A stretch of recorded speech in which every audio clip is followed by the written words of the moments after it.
By election ನಲ್ಲಿ ಬಿಜೆಪಿಯಿಂದ ಅಚ್ಚರಿಯ ಅಭ್ಯರ್ಥಿ ಕಣಕ್ಕೆ ಇಳಿಸ್ತಾರಾ? ಹಾಗಾದ್ರೆ ದಾವಣಗೆರೆ ಉಪಚುನಾವಣೆಯಲ್ಲಿ ಬಿಜೆಪಿ ಗೇಮ್ ಪ್ಲಾನ್ ಅನ್ನು ರೂಪಿಸಿಕೊಳ್ತಾ ಇದೆಯಾ ಅನ್ನುವಂತ ಅನುಮಾನಗಳು ವ್ಯಕ್ತವಾಗ್ತಾ ಇದೆ. ದಾವಣಗೆರೆ ಉಪಚುನಾವಣೆಯಲ್ಲಿ ಬಿಜೆಪಿ ಗೇಮ್ ಪ್ಲಾನ್ ಏನು?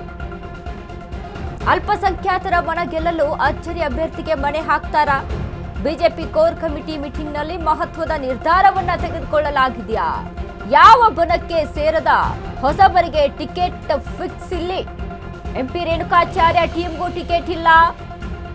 Davanagere by election ticket Siddeshwara ಬಣಕ್ಕೂ ಇಲ್ಲ. ಎರಡೂ ಬಣದಲ್ಲಿ ಒಬ್ಬರಿಗೆ ಟಿಕೆಟ್ ನೀಡಿದ್ರೂ ಬಂಡಾಯ ಶುರುವಾಗುತ್ತೆ. ಸದ್ಯಕ್ಕೆ ದಾವಣಗೆರೆ ದಕ್ಷಿಣ ಕ್ಷೇತ್ರದಲ್ಲಿ ಕಾಂಗ್ರೆಸ್ ಬಲಿಷ್ಠ. ದಾವಣಗೆರೆ ದಕ್ಷಿಣ ಕ್ಷೇತ್ರದಲ್ಲಿ 60,000 ಮುಸ್ಲಿಂ ಮತಗಳಿವೆ.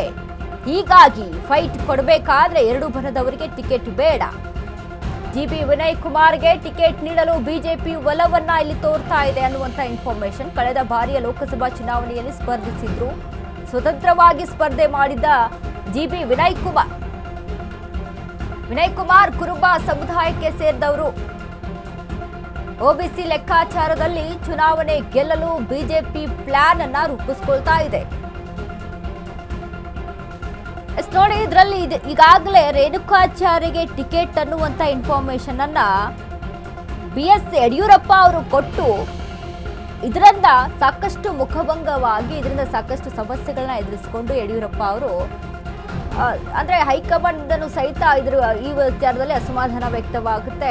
ಟಿಕೆಟ್ ವಿಚಾರಕ್ಕೆ ಬಂಡಾಯ ಕೂಡ ಎದ್ದೇಳುತ್ತೆ ದಾವಣಗೆರೆಯಲ್ಲಿ. ಸೊ ಹೀಗಾಗಿ ಇದನ್ನೆಲ್ಲ ಒಂದು ಮುನ್ನೆಲೆಗೆ ಇಟ್ಕೊಂಡು ಬಿಜೆಪಿ ಕೋರ್ ಕಮಿಟಿ ಸಭೆಯಲ್ಲಿ ಒಂದು ಮಹತ್ತರ ನಿರ್ಧಾರವನ್ನ ತೆಗೆದುಕೊಂಡಿದೆಯಾ ಅನ್ನುವಂಥದ್ದು ಇಲ್ಲಿ ಹೆಚ್ಚಾಗಿ ಗಮನಕ್ಕೆ ಬರ್ತಾ ಇರುವಂಥದ್ದು. ಈ ಬಗ್ಗೆ ಹೆಚ್ಚಿನ ಮಾಹಿತಿಯನ್ನ ಕೊಡ್ತಾರೆ ನಮ್ಮ ಪ್ರತಿನಿಧಿ ವಿವೇಕ್.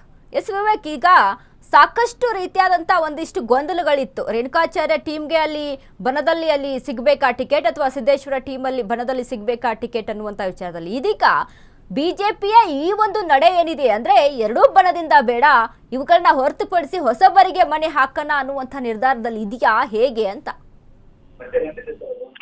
ಎಸ್ ವನಿತಾ, ಈಗಾಗಲೇ ಏನು ದಾವಣಗೆರೆ ಬೈ ಎಲೆಕ್ಷನ್ ವಿಚಾರ ದೊಡ್ಡ ಮಟ್ಟದಲ್ಲೇ ಚರ್ಚೆ ಆಗ್ತಾ ಇತ್ತು. ಒಂದ್ ಕಡೆ ಕಾಂಗ್ರೆಸ್ ಪಾಳ್ಯದಲ್ಲೂ ಕೂಡ ಅಷ್ಟೇ, ಯಾರಿಗೆ ಟಿಕೆಟ್ ನೀಡಬೇಕು ಅನ್ನೋ ಒಂದಿಷ್ಟು ಗೊಂದಲದಲ್ಲಿ ಕಾಂಗ್ರೆಸ್ ಕೂಡ ಇದ್ರೆ, ಮತ್ತೊಂದು ಕಡೆ ಬಿಜೆಪಿಯಲ್ಲೂ ಅದೇ ರೀತಿಯಾದ ಗೊಂದಲಗಳು ಸೃಷ್ಟಿಯಾಗ್ತಾ ಇತ್ತು. ದಿನೇ ದಿನೇ ಆಕಾಂಕ್ಷಿಗಳು ಕೂಡ ಹೆಚ್ಚಾಗ್ತಾ ಇದ್ರು. ಇಲ್ಲಿನ ವಿಚಾರ ಅಂದ್ರೆ ದಾವಣಗೆರೆಯ ವಿಚಾರಕ್ಕೆ ಬಂದು ಮಾತನಾಡ್ತಾ ಹೋದ್ರೆ, ಎರಡು ಬಣಗಳಾಗಿ ಕೂಡ ಅಲ್ಲಿ ಉಟ್ಕೊಂಡಿದ್ವು. ಒಂದ್ ಕಡೆ ಸಿದ್ದೇಶ್ವರ ಟೀಮ್, ಜೊತೆಗೆ ಇನ್ನೊಂದು ಕಡೆ ರೇಣುಕಾಚಾರ್ಯ ಅಂಡ್ ಟೀಮ್. ಎರಡೂ ಬಣಗಳಲ್ಲಿ ಒಂದಿಷ್ಟು ನಾಯಕರುಗಳು ಅವರವರೇ ಆಕಾಂಕ್ಷಿಗಳಾಗಿ ಕೂಡ ಉಟ್ಕೊಂಡಿದ್ರು. ಸುಮಾರು ಈ ದಾವಣಗೆರೆ ಕ್ಷೇತ್ರದಲ್ಲಿ 5ಕ್ಕೂ ಹೆಚ್ಚು ಆಕಾಂಕ್ಷಿಗಳು ಇದ್ರು ಸದ್ಯದ ಮಟ್ಟಿಗೆ. ಆದ್ರೆ ಈ ಆಕಾಂಕ್ಷಿಗಳಲ್ಲಿ ಯಾರಿಗೂ ಕೂಡ ಅಂದ್ರೆ ಒಂದು ವೇಳೆ ಏನಾದ್ರು ರೇಣುಕಾಚಾರ್ಯ ಟೀಮ್ನವರಿಗೆ ಏನಾದ್ರು ಟಿಕೆಟ್ ಸಿಕ್ಕಿದ್ರೆ ಅಲ್ಲಿ ಸಿದ್ದೇಶ್ವರ ಟೀಮ್ನವರು ಅವರಿಗೆ ಸೋಲಿಸುವ ಒಂದಿಷ್ಟು ಲೆಕ್ಕಾಚಾರಗಳು ಕೂಡ ಆಗುವ ಸಾಧ್ಯತೆಗಳು ಇರ್ತಾ ಇತ್ತು. ಜೊತೆಗೆ ಏನಾದ್ರು ಒಂದು ವೇಳೆ ಸಿದ್ದೇಶ್ವರ ಟೀಮ್ ಅವ್ರಿಗೆ ಟಿಕೆಟ್ ಸಿಕ್ಕಿದ್ರೆ ರೇಣುಕಾಚಾರ್ಯ ಟೀಮ್ ಅವರು ಸೋಲಿಸುವ ಲೆಕ್ಕಾಚಾರಗಳು ಕೂಡ ಆಗ್ತಾ ಇತ್ತು.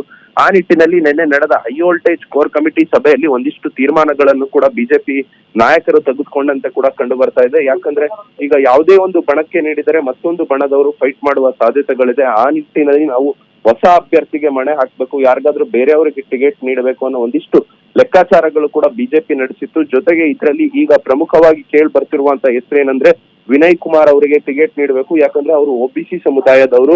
ಜೊತೆಗೆ ಈಗಾಗಲೇ ಏನ್ ಬಾಗಲಕೋಟೆ ಬೈ ಎಲೆಕ್ಷನ್ ಕೂಡ ಇದೆ, ಅಲ್ಲಿ ನಾವು ಲಿಂಗಾಯತರಿಗೆ ಈಗಾಗಲೇ ಟಿಕೆಟ್ ನೀಡುವ ಬಹುತೇಕ ಫೈನಲ್ ಕೂಡ ಮಾಡ್ಕೊಂಡಿದ್ದೇವೆ. ಮತ್ತೆ ಇಲ್ಲಿ ಕೂಡ ಲಿಂಗಾಯತರಿಗೆ ಮಣೆ ಹಾಕಿದ್ರೆ ವೋಟ್ ಬ್ಯಾಂಕ್ಗೆ ಡ್ಯಾಮೇಜ್ ಆಗುವಂತ ಸಾಧ್ಯತೆಗಳಿದೆ. ಆ ನಿಟ್ಟಿನಲ್ಲಿ ಇಲ್ಲಿ ಒಬಿಸಿ ಕ್ಯಾಂಡಿಡೇಟ್, ಅಹಿಂದ ಕ್ಯಾಂಡಿಡೇಟ್ ಅನ್ನ ಟ್ರೈ ಮಾಡಿದ್ರೆ ಒಳ್ಳೆಯ ಲೆಕ್ಕಾಚಾರ ಆಗ್ಬಹುದು, ಪ್ಲಸ್ ಆಗುವಂತ ಸಾಧ್ಯತೆಗಳಿದೆ ಅಂತ ಹೇಳಿ ಈಗಾಗಲೇ ವಿನಯ್ ಕುಮಾರ್ ಅವರಿಗೆ ಟಿಕೆಟ್ ನೀಡೋದಕ್ಕೂ ಕೂಡ ಒಂದಿಷ್ಟು ಚರ್ಚೆಗಳು ಕೂಡ ನಡೆದಿದೆ. ಆದ್ರೆ ನಿಜಕ್ಕೂ ಫೈನಲ್ ಅಲ್ಟಿಮೇಟ್ಲಿ ಯಾರಿಗೆ ಟಿಕೆಟ್ ನೀಡ್ತಾರೆ, ಈಗಾಗಲೇ ಹೈಕಮಾಂಡ್ಗೂ ಕೂಡ ಇವತ್ತು ಅಥವಾ ನಾಳೆಯ ಒಳಗೆ ಹೈಕಮಾಂಡ್ಗೆ 5 ರಿಂದ 6 ಹೆಸರುಗಳನ್ನು ಕೂಡ ಕಳಿಸ್ತಾರೆ. ಆದ್ರೆ ಹೈಕಮಾಂಡ್ ಯಾರಿಗೆ ಫೈನಲಿ ಟಿಕೆಟ್ ಕೊಡುತ್ತೆ ಅಂತ ಕೂಡ ಕಾದ್ ನೋಡ್ಬೇಕಾಗಿರುತ್ತೆ ವನಿತಾ.